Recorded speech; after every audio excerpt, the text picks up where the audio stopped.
আসসালামু আলাইকুম। আপনারা যারা প্রিলিমিনারি স্ক্রিনে টিকেছেন সবাইকে অভিনন্দন। যারা টিকতে পারেনি তাদের জন্য শুভকামনা। হয়তো আল্লাহ এর চেয়ে ভালো কোনো জব আপনাদের জন্য রেখেছেন। অনেকের মনে একটা প্রশ্ন থাকে, সেটা হচ্ছে যে সাব ইন্সপেক্টর হতে কত টাকা লাগে বা আদৌ টাকা লাগে কিনা, এই বিষয়টা নিয়ে আজকে কথা বলি। দেখেন, আমি যদি বলি যে সাব ইন্সপেক্টর হতে কোনো টাকা লাগে না, তাহলে আপনি হয়তো বলবেন যে আমি হয়তো সাব ইন্সপেক্টর সেজন্য আমি বলতেছি, বা আমি কেন বলবো, আমি যদি টাকা দিয়ে থাকি বা এটা আমি আপনাকে কেন বলবো, আপনি এটা চিন্তা করবেন। বাট আপনি যদি আমার পুরো ভিডিওটা দেখেন তাহলে আপনি নিজেই বলতে পারবেন যে আসলে সাব ইন্সপেক্টর হতে টাকা লাগে কিনা। আমি শুরু থেকে এক একটা পয়েন্ট বলার চেষ্টা করব। আপনি আপনি যদি এটা নিজে বিশ্লেষণ করেন তাহলে বুঝতে পারবেন যে আসলেই সাব ইন্সপেক্টর হতে টাকা লাগে কিনা। প্রথমে বলে রাখি যে আপনি যদি টাকা দেন, আমার কাছ থেকে তো নিয়ে দিবেন না নিশ্চয়ই। আপনার বাবার সম্পত্তি বিক্রি করে বা আপনার পরিবারের সম্পত্তি বিক্রি করে বা আপনার জমানো টাকা থেকে আপনি টাকা দিবেন, এটা তো আমার ক্ষতি হওয়ার কথা। আপনি যদি টাকা দিয়েও চাকরি পান, আমার তো কোনো ক্ষতি নেই। বাট আমি কিছু বিষয় বলবো যে বিষয়টা আপনি শুনে নিজেই বিশ্লেষণ করতে পারবেন, বা যে আসলে সাব ইন্সপেক্টর হতে টাকা লাগে কিনা। আমি শুরু থেকে শেষ পর্যন্ত যদি ভিডিওটা দেখেন তাহলে আপনি নিজেই বিশ্লেষণ করতে পারবেন, নিজেই বুঝাইতে পারবেন আরেকজনকে যে আসলে সাব ইন্সপেক্টর হতে টাকা লাগে কিনা, লাগে আদলে কত টাকা। আচ্ছা, যারা প্রিলিমিনারি স্ক্রিনে টিকেছেন, আপনারা বলেন যে আপনারা কি কারোর সাথে কোনো লেনদেন করেছেন যে প্রিলিমিনারি স্ক্রিনে টিকানোর জন্য? আপনি বলতে পারবেন যে হ্যাঁ, আমি তো 40 টাকা দিয়েছি, যেটা আবেদনের সময়, সেটা তো আপনি আবেদনের প্রেক্ষিতে দিয়েছেন। এছাড়া আর কোনোভাবে কারোর সাথে টাকা দেওয়ার মাধ্যমে টিকেছেন এরকম একজন লোক দেখাইতে পারবেন?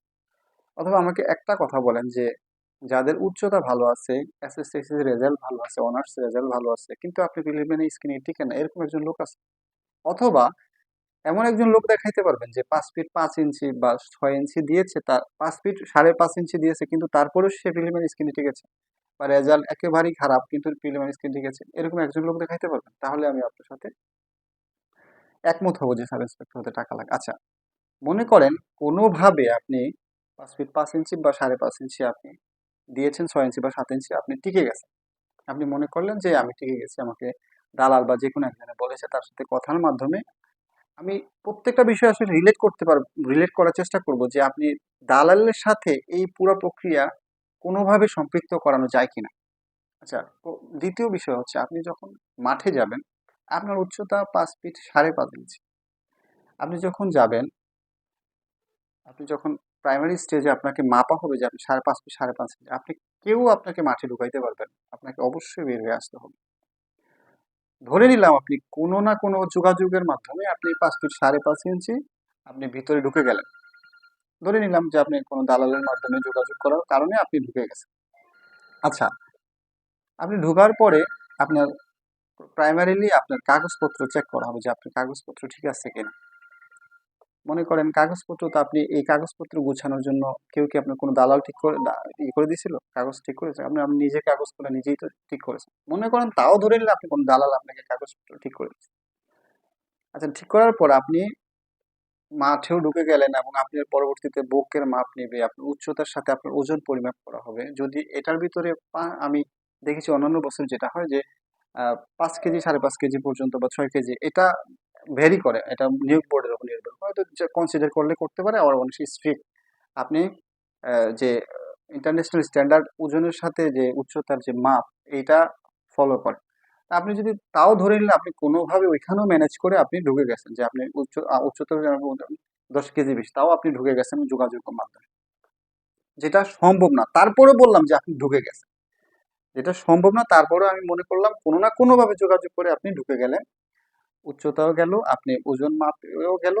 পরবর্তী দিন আপনার যে 1600 মিটার দৌড়, 1600 মিটার দৌড়ে আপনার 7.5 মিনিট সময় দেয়। এখন 7.5 মিনিট সময়ের ভিতরে হয়তো দেখা যায়, সবার জন্য এটা করে, কিন্তু হয়তো দেখা যায় 2-10 সেকেন্ড এদিক সেদিক করতে পারে, এটা নিয়োগ বোর্ডে নির্ভর করে। এদিক সেদিক বলতে কমাবে না, বাড়াবে হয়তো 10 সেকেন্ড বা 15 সেকেন্ড, এটা বাড়াইতে পারে, নাও বাড়াইতে পারে।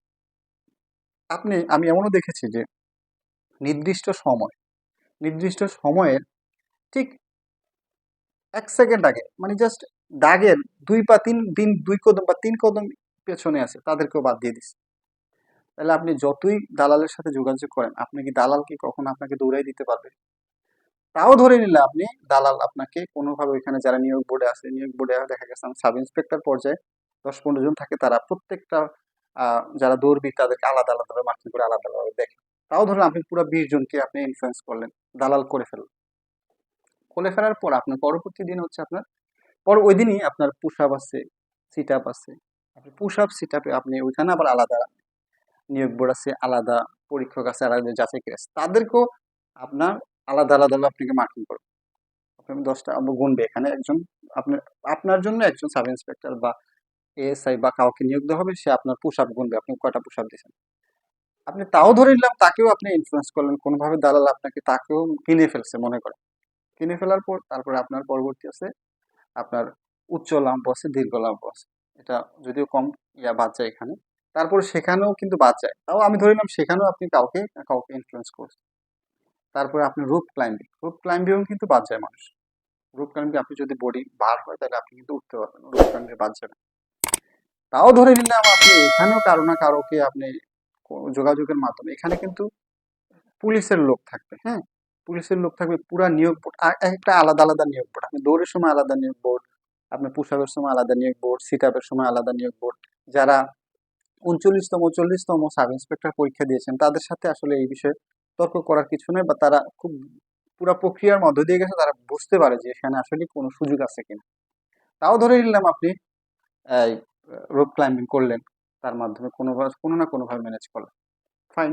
তারপরে আপনার পরবর্তী যে ধাপ সেটা হচ্ছে আপনার আহ, লিখিত পরীক্ষা। লিখিত পরীক্ষায় আপনার বাংলা, ইংরেজি, গণিত, সাধারণ জ্ঞান এগুলো হচ্ছে 100 মার্কস করে 200 মার্কস। এগুলাতে আপনি অবশ্যই আপনাকে 40 মার্কস 40% মার্কস ক্যারি করতে হবে। 40% মার্কসের নিচে হইলে আপনি ফেল। এখানে কোনোভাবেই এখানে যেহেতু পুলিশ হেডকোয়ার্টার খাতা দেখে, এখানে কোনোভাবে দালালদের কোনোভাবে যোগাযোগ করার সুযোগ নেই।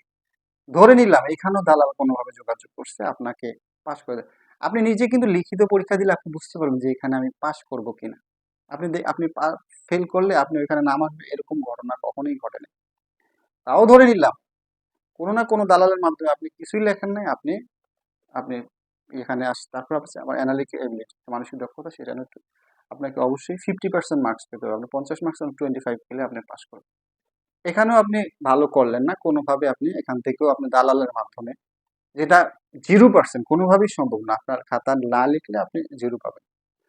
যেহেতু পুলিশ হেডকোয়ার্টার দেখে, পুলিশ হেডকোয়ার্টারে আপনি কাকে আপনি এখানে করবেন, কার সাথে যোগাযোগ করবেন। আচ্ছা, তাও গেল। তারপরে হচ্ছে আপনার হচ্ছে কম্পিউটার টেস্ট। কম্পিউটার টেস্টের ভিতরে আপনাকে টাইপ করতে হবে, আপনার সামনে কম্পিউটার দেবে, আপনার সামনে পরীক্ষক থাকবে, আপনি টাইপ করবেন, টাইপের স্পিড দেখবে, আপনার যে ট্রাবল শুটিং যে বিষয়গুলো সেখানে আপনি দেখবেন আপনি কম্পিউটার বেসিক বিষয়গুলো জানেন কিনা, কম্পিউটার অন অফ করতে জানেন কিনা, কোন দিক দিয়ে কোন তার করে সেই জিনিসগুলো জানেন কিনা। সেগুলাও যদি না জানেন আপনি সেখানে কিন্তু কম্পিউটারও কিন্তু গত বছর বেশ স্টুডেন্টকে বাদ দিয়েছে। ধরে নিলাম সেখানেও আপনি কোনো না কোনো ভাবে, ওইখানে কিন্তু আলাদা পরীক্ষা, কোনো না কোনো ভাবে আপনি তাদেরকেও ইনফ্লুয়েন্স করেন, যেটা সম্ভব না। তারপরে হচ্ছে আপনার কম্পিউটার টেস্ট পাস করলে তারপরে আপনি হচ্ছে ভাইবা পরীক্ষা। ভাইবা পরীক্ষা একটা গুরুত্বপূর্ণ বিষয়। এখানে যারা ভাইবা দিয়েছেন 40তম 39তম তারা জানেন এখানে বিভিন্ন মন্ত্রণালয় থেকে লোক আসে, স্বরাষ্ট্র মন্ত্রণালয় বা শিক্ষা মন্ত্রণালয়, বিভিন্ন যে মন্ত্রণালয় সচিব পর্যায়ে বা সহকারী সচিব, এই সচিব পর্যায়ের লোকরা ভাইবা বোর্ডে থাকে, এবং আমাদের senior additional IG sir, SP sir, এরকম 5-7 জনের একটা বোর্ড থাকে। বোর্ডের প্রত্যেকটা কিন্তু আলাদা আলাদা ইন্ডিভিজুয়াল, দেখা গেছে এক এক মন্ত্রণালয় থেকে এক একজনকে আনলো। তারপরে হচ্ছে আমাদের র্যাব পুলিশ হেডকোয়ার্টার থেকে লোক থাকে, এসপি থাকে, এসপি স্যাররা থাকে, তারা কিন্তু নিয়োগ বোর্ডে এক একজন আলাদা পার্সন। কোনোভাবেই প্রত্যেককে আপনি ইনফ্লুয়েন্স করার সুযোগ নেই। প্রত্যেকের কাছে আলাদা আলাদা মার্কিং ব্যবস্থা আছে, আপনি কোন বিষয়ে কি করলেন না করলেন এটা কিন্তু আপনার শরীরের যে গেস্টার পোস্টার এগুলোও দেখে, আপনি কিভাবে বডি ল্যাঙ্গুয়েজে কথা বললেন সেটাও কিন্তু নোট করে। এটার ভিতরে কিন্তু মার্কস, আপনি কোনো প্রশ্নের জবাব দিলেন তাও কিন্তু আপনি পাস করতে পারেন, যদি আপনার ওই রকম ভাবে বডি বডি ল্যাঙ্গুয়েজ এবং আপনি খুব স্মুথলি কথা বলতেছেন, আপনি পারেন না কোনো সমস্যা নাই, তাও কিন্তু আপনি ভাইবা বোর্ডে ভালো করতে পারেন। তাও ধরলাম আপনি 5 জন 6 জন যারা আছে তাদেরকেও আপনি কোনো না কোনো ভাবে আপনি করলেন, কিনে নিলাম, যেটা বলা হয় যে আপনি টাকা পয়সার লেনদেন করলেন। আচ্ছা, তারপর আসে হচ্ছে আপনার এই এর ভিতরে আপনার ভেরিফিকেশন হবে। মানে যদি আপনার বিরুদ্ধে কোনো মামলা থাকে, যে তদন্তকারী অফিসার কোনোভাবেই আপনাকে এটা পজিটিভ দিবে না। আপনার বিরুদ্ধে মাহফুজদারি মামলা থাকে, আপনার পিসিপিআর খারাপ থাকে, ব্যাড রেকর্ড থাকে, তাহলে কোনোভাবেই আপনাকে এখানে পজিটিভ দিবেন। আচ্ছা, তারপরও ধরলাম কোনোভাবে আপনি মানে ওই তদন্তকারী অফিসারকেও নিয়ে আপনি ইয়ে করলেন, ওই যে দালাল চক্র। তারপরে হচ্ছে আপনার ফাইনালি যেটা মেডিকেল টেস্ট। মেডিকেল টেস্টেও যদি আপনার যদি মনে করেন কালার লাইন থাকে, আপনার এইচবিএস পজিটিভ থাকে, বা আপনার মেজর কোনো রোগ থাকে, যে কোনো যেগুলোর কারণে আপনি বাদ পড়তে পারেন, এগুলা হইলে আপনি কিন্তু মেডিকেল টেস্টও ব্যাপক পরিমাণ ছেলে পেলে বাদ পড়ে। আপনি কোনোভাবে সেটাও আপনি দালালের মাধ্যমে নিয়ন্ত্রণ করলেন বা ইয়ে করলেন, যেটা সুযোগ নেই। কারণ রাজেরবাগ পুলিশ হাসপাতালে আমাদের একজন এসপি স্যার ওইখানে পুলিশ ওখানে ওনারা ওইটা তত্ত্বাবধানে আপনাকে আলাদা আলাদা মেডিকেল করাবে, সেখানেও আপনি করলেন। করার পর আপনি ওই যে দালাল আপনাকে সারদা ট্রেনিং সেন্টারে ঢুকাই দিল। ট্রেনিং সেন্টারে 1 বছর প্রশিক্ষণ। এই 1 বছর প্রশিক্ষণেও কিন্তু আপনার চাকরি স্থায়ী হয়নি। 1 বছর প্রশিক্ষণ দিবেন, প্রশিক্ষণের ভিতরে এর ভিতরেও আবার দেখা যায় অনেক সময় আপনার ভেরিফিকেশন হয়, আপনি কোনোভাবে কোনো ইয়ে করছেন কিনা সেখানে কিন্তু যাচাই হয়। এখানেও যদি আপনি কোনোভাবে আপনার ধরা পড়ে যে আপনি আসলে অন্য কোনোভাবে এখানে আসছেন, এখন আসি তাহলে কিন্তু আপনি বাদ পড়ে। এখন আসি আমাদের ব্যাচের কথা বলি। আমাদের ব্যাচে প্রায় 1200 জনের মতো স্টুডেন্ট ছিল, 38 ব্যাচের। এখানে ট্রেনিং এ গিয়ে অনেক স্টুডেন্ট চলে আসছে।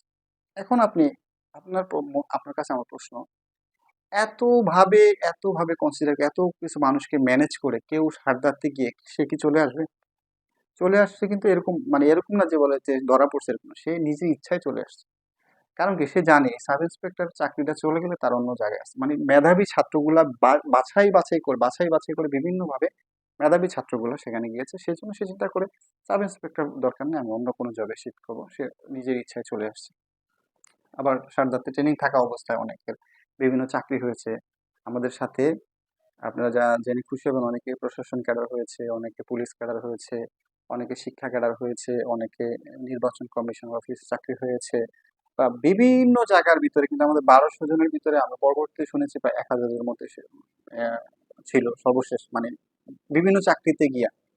এবং এখন মনে হয় আমার 800 850 বেশি নাই, কারণ এর ভিতর পরবর্তীতে আরো অনেকের চাকরি হয়েছে, এখনো অনেকের চাকরি হচ্ছে, অনেকে চলে যাচ্ছে। তো আপনি একটা প্রশ্ন আপনার কাছে, আমি কেউ যদি 10-15 লাখ টাকা বা 20 লাখ টাকা দিয়ে সাব ইন্সপেক্টর পরীক্ষা চাকরি নিয়ে নিয়ে তারপর হচ্ছে সে কি অন্য জায়গায় সুইচ করবে? এটা সম্ভব? আবার আমাদের সময় যে একটা স্ট্যাটিস্টিক দেখছি আমি, যে প্রায় 200 plus student Dhaka university, Rajshahi ইউনিভার্সিটির আছে এরকম, তারপর হচ্ছে চট্টগ্রাম বিশ্ববিদ্যালয়ের 100 জন আছে এরকম, তারপর হচ্ছে জগন্নাথ বিশ্ববিদ্যালয়ের আছে প্রায় 600-700 স্টুডেন্ট শুধুমাত্র পাবলিক ইউনিভার্সিটির। আর প্রাইভেট ইউনিভার্সিটি বা ন্যাশনাল ইউনিভার্সিটির যারা টপ স্কোরার এবং ভালো রেজাল্ট আছে, শুধু তারাই মাত্র সাব ইন্সপেক্টর আসতে পেরেছে। কারণ আপনারা পুরো প্রক্রিয়াটা যদি দেখবেন কত পরিমাণ ইয়ার মধ্য দিয়ে যেতে হয়। অন্যান্য চাকরিতে কিন্তু এত কিছু নেই, আপনাকে কিন্তু দৌড় দিতে হবে না।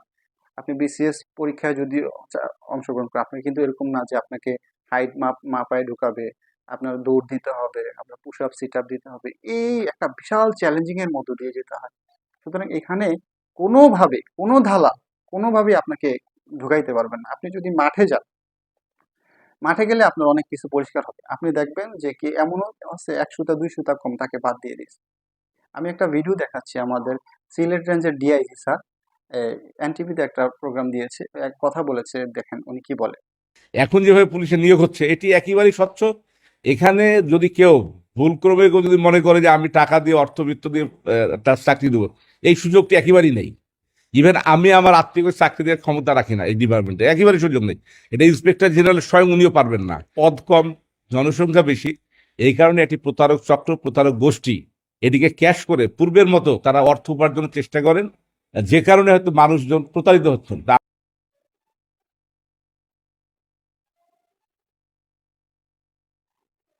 আপনারা স্যারের কথা শুনলেন, আসলেই এখানে কোনোভাবেই কোনো সুযোগ নেই আপনাকে এখানে চাকরি দেওয়ার। আপনি যত রাজনৈতিক ব্যাকগ্রাউন্ড হন না কেন, বা আপনি আমাদের পুলিশের যে কোনো ঊর্ধ্বতন কর্মকর্তার আত্মীয় স্বজন, মামা ভাগিনা ভাতিজা হন না কেন, কোনোভাবেই সুযোগ নেই। কারণ এমন একটা প্রক্রিয়ার মধ্য দিয়ে যেতে হয়। এবার আসি, আপনারা অনেকে বলবেন যে ভাই আপনি যে এত কথা বলেন আপনার যোগ্যতা কি? আমি আমার পরিচয়টা দিই। আমি চট্টগ্রাম বিশ্ববিদ্যালয় থেকে যোগাযোগ ও সাংবাদিকতা বিভাগে অনার্স মাস্টার্স করা, এবং এটা মানে আমি আমার যোগ্যতা বলার জন্য আসলে বলছি, সেটা হচ্ছে যাতে আপনারা কনফিউশন না হন যে আসলে সাব ইন্সপেক্টর পরীক্ষা অনেকে দ্বিধান্বিত আছেন যে আমার মেধা আছে কিন্তু আমার তো টাকা নাই, তারা আমি টিকবো কিনা। আপনি একটা নিজেদের ভিতরে একটা হীনমন্যতায় ভুগতে পারেন। সেজন্যই আমি আসলে বলা যে আসলে এখানে মেধা যদি থাকে আপনি, তাহলে অবশ্যই আপনি এখানে চাকরি পাবেন, নির্দ্বিধায় চাকরি পাবেন, এবং 10 পয়সা দিতে হবে আপনার। শুধুমাত্র এখানে 40 টাকা দিয়েছেন আপনার প্রিলিমিনারি স্ক্রিনিং এর জন্য, এবং রিটেনের জন্য আপনার 550 টাকা। এছাড়া আর 1 পয়সাও যদি আপনি না দেন, আপনি চাকরি পাবেন, নিশ্চিত ধরে রাখেন। এখানে কোনো ধরনের বায়াসড হওয়ার সুযোগ নাই, কোনো ধরনের দালাল চক্র নেই। আপনি যদি পুরো প্রক্রিয়াটা শেষ পর্যন্ত দেখেন, তাহলে আপনি এটা অনুধাবন করতে পারবেন। যেটা বলছিলাম সেটা হচ্ছে যে আমি চট্টগ্রাম বিশ্ববিদ্যালয়ের সাংবাদিকতায় পড়েছি, এবং আমি অনার্সে ফার্স্ট ক্লাস ফিফথ এবং মাস্টার্সে ফার্স্ট ক্লাস সেকেন্ড। শুধু আমি না, আমাদের ব্যাচের বা 38 ব্যাচ, 39 ব্যাচ, 40 ব্যাচ, বা আর আগে এই 5-7টা নিয়োগের ভিতরে সবাই অধিকাংশই পাবলিক ইউনিভার্সিটি স্টুডেন্ট, এবং খুবই মেধাবী এবং যোগ্যতা সম্পন্ন, যারা মানে আর একটু ভালো করলে হয়তো দেখা যায় অনেক ভালো জবে যেতে পারতো, বা বিসিএস এর পক্ষে বিভিন্ন ক্যাডারও হইতে পারতো, কিন্তু হয়তো দেখা গেছে অলসতার কারণে বিভিন্ন কারণে সাব ইন্সপেক্টর হয়েছে। তবে সবাই মেধাবী স্টুডেন্ট। আপনারও যদি মেধা থাকে, নির্দ্বিধায় নিঃসংকোচে আপনি প্রস্তুতি নিতে থাকেন আর পড়াশোনা করতে থাকেন, ইনশাল্লাহ আপনার চাকরি অবশ্যই হবে, কোনো ধরনের দালাল, কোনো ধরনের প্রতারক চক্র ছাড়া। ভালো থাকবেন সবাই। আসসালামু আলাইকুম।